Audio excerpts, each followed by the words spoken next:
今畑に行って、ナスビやオクラ、それから赤くなったピーマンや、から庭の隅でいっぱい今暖かいせいかいっぱい赤い実がついてます。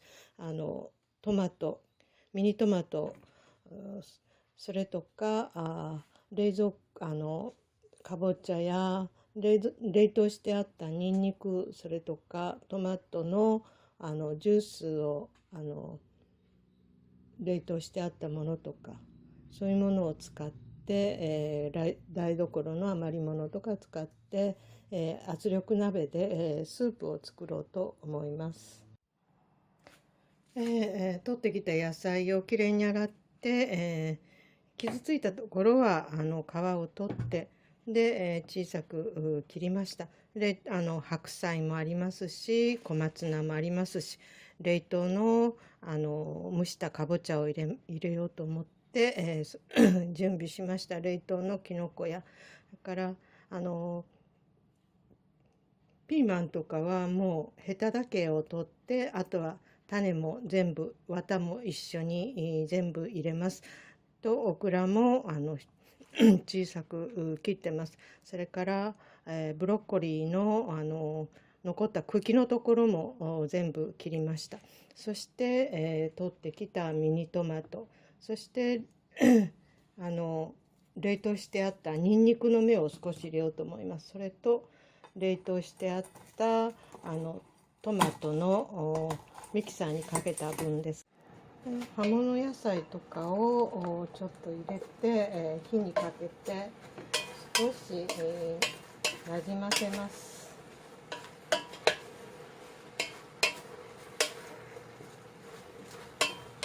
油も水も一切使いません。野菜にある水分だけでいきます。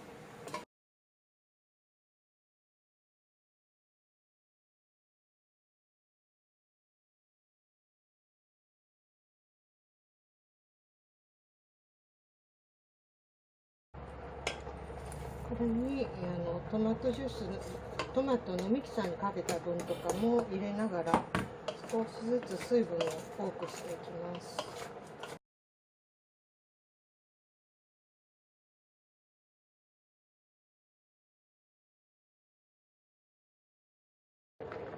ある程度収まったところで、蓋を閉めます。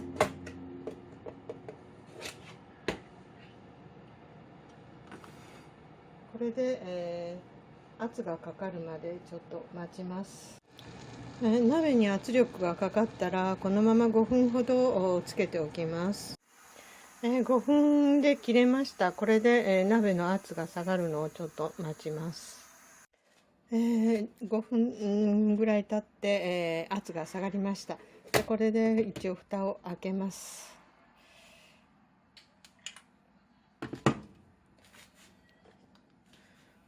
でまだこんな状態ですけども、しっかりと水が上がってきてます。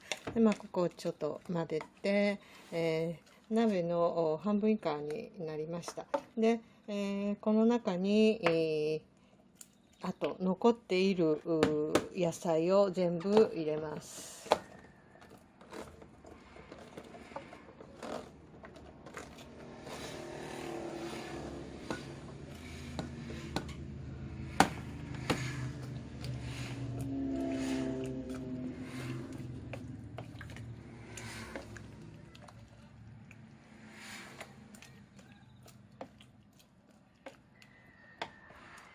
しっかり、野菜から出た汁で、全部が浸かるような状況になってます。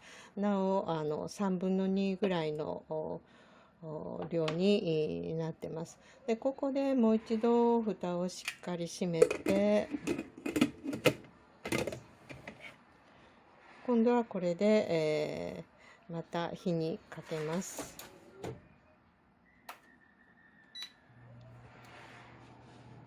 圧がかかるまでは強火、圧がかかったら圧が落ちないくらいの弱火にして、20分ほど煮込みます。圧が取れましたら20分経って煮上がったものです。